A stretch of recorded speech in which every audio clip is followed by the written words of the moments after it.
Hi guys, welcome back to my Exvius guide. Now I'm gonna review Elfreeda. Let's take a look on her stats first. So they create her as a tanker and attacker hybrid. I don't think there are many heroes with that role.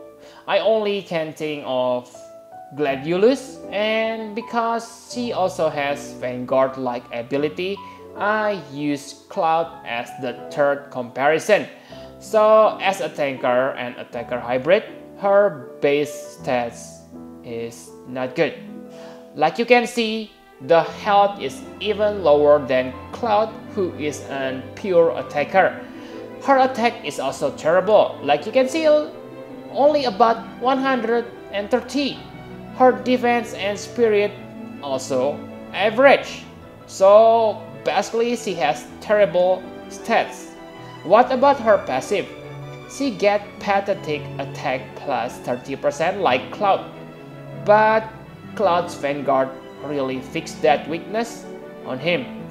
Elfreeda also has Shin Double Hand, but it only increases your equipment attack by 50%. So yeah, it is not comparable because 50% is huge.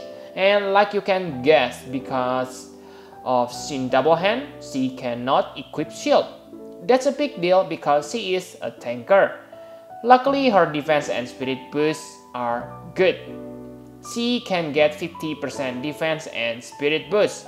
Her health boost is not that good though, okay? She only gets 20% health boost, which is not good, okay? So as a comparison, Wilhelm get 30% health boost, and after awakening, Wilhelm gets more powerful.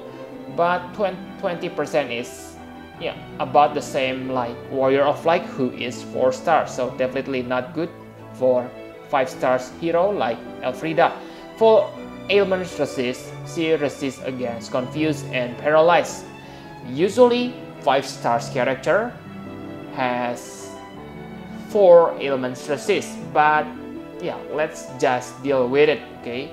And like Cloud, she doesn't have auto refresh. I'm not sure whether they forget or what.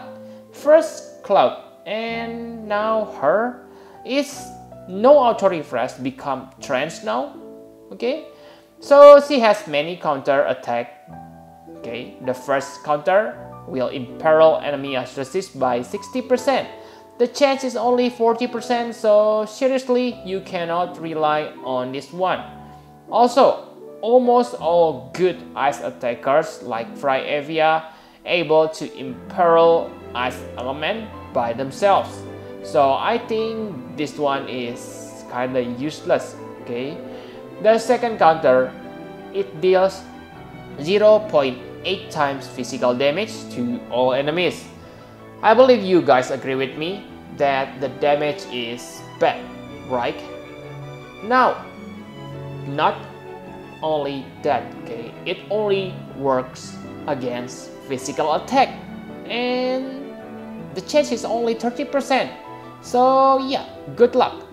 And the last counter, it deals nice amount of damage, 6.5 times damage to one enemy. But behold, the chance is only 10%, so good luck. Those are her stats and passives. I think they are bad, but enough about her stats. Now let's take a look on her abilities. One of her trademark skills called Sub-Zero. Oh yeah, Mortal Kombat, baby.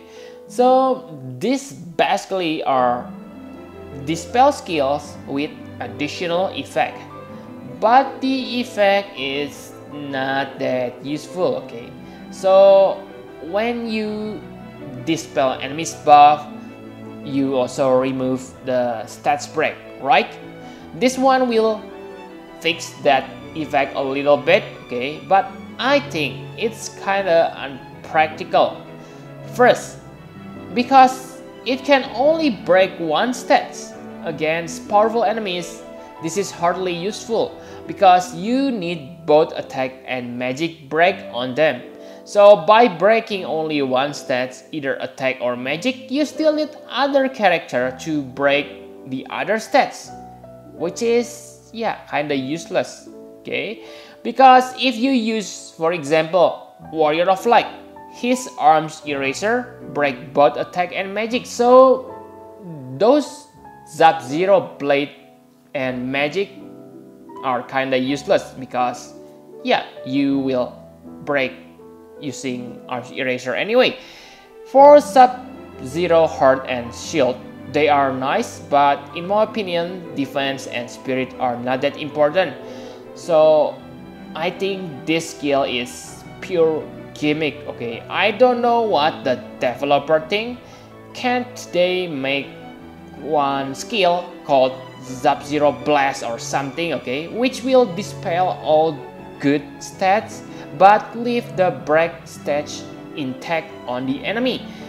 Even when they create something like that, okay, it won't make Elfreeda a god tier or most OP hero in the game. So yeah, on the global there's a unit called Son. They are really creative when create Son, okay? Son will dispel the buff and steal the buff for all your parties.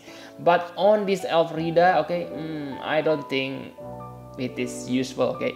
But still, it is not bad, okay? But not needed either, okay? So just mediocre skill. It can save you maybe one turn to break, but yeah, overall this is useless, okay? I prefer normal dispel because you can use normal dispel to remove stop, charm, and other things. So enough about this Sub-Zero, let's move to the next one. She has two provoking skills. The first is Clever Smile. Yup, it is very clever. It combines Warrior of Light, Arms Eraser, and Brave Presence. So this one will be useful in the beginning of the battle because you break attack and magic, which are really important for your survivability. And 100% provoke will keep your allies safe. But the break only lasts for 2 turns. Also, in my opinion, 100% provoke is not that important unless the enemy has instant death attack or MP draining attack, okay? On most cases, Warrior of Light is with us still the best solution for physical attack. The next is Vigorous Cry. This one also has 100% provoke, but the side effect is different. It increases attack and defense by 80% for 2 turns. Okay, so this only works for yourself. In my opinion, this is useless because she is not a good attacker, so the attack plus 80% won't matter that much on her. The defense boost is nice, but if you have Soleil, which is super important on this day, then the defense buff also become useless. Also, the effect only lasts for 2 turns, so you need to cast this frequently, so I don't think this one is good. This one is inferior compared to the Clever Smile, okay? Because attack and magic break probably better for your survivability instead of 80% defense boost. She also has 3 offensive skills. The first is Frostfall. It is the most powerful attack that she has. It deals 3 times physical damage with 100% critical rate.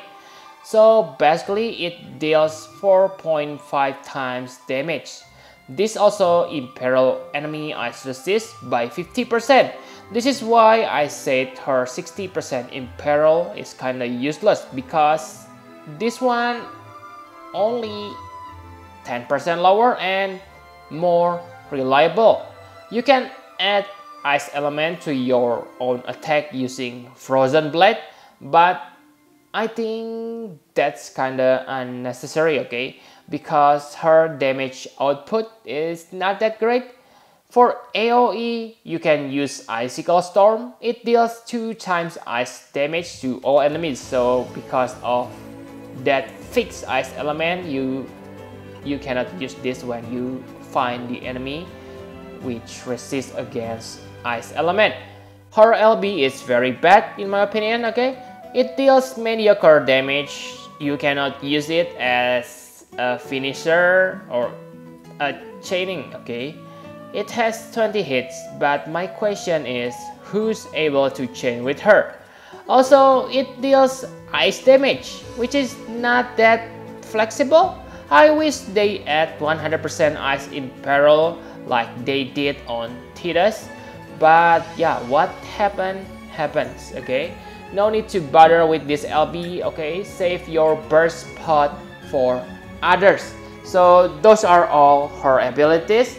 Now let's take a look on her equipment. It is kinda confusing to build her. As a tanker, if she doesn't equip shield, then she will be at huge disadvantage compared to other tankers. But if she does, then her Shin double hand is wasted. If you want to build her as a counter attacker, then I think it is also not good, because the counter change is simply too low, and if you focus on her attack, her defensive stats gonna be bad. But if you mix them, it will end up being mediocre. So yeah, really no win build on her, okay? For best equipment, it is also kinda stupid. You need Buster style to max her. But if you have that Buster style, then it is better to use Cloud instead of her. Enough about equipment. My conclusion for her, she is simply a Trustmaster character. I think she is useless. Not bad, but useless. Because there are so many heroes who are able to do what she can do. As a tanker, I prefer Warrior of Light. And Warrior of Light is a 4-star tanker. As a counter attacker, she is not good, okay? To be honest, I don't see any reliable counter attacker on this game except for Awakened Demon Rain. Maybe later, Awakened White Knight Noel will be beast too, but I'm not sure, okay? Let's just wait until that happens. But now, her counter is really bad. The change is low, it is not even worth to be compared to Demon Rain's counter. True, she may have some uses on some battle, but I simply don't see her as a place in my party if I manage to get her. I won't replace my Warrior of Light with her.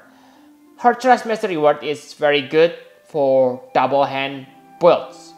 Remember that Cloud is not the only one who utilize double hand.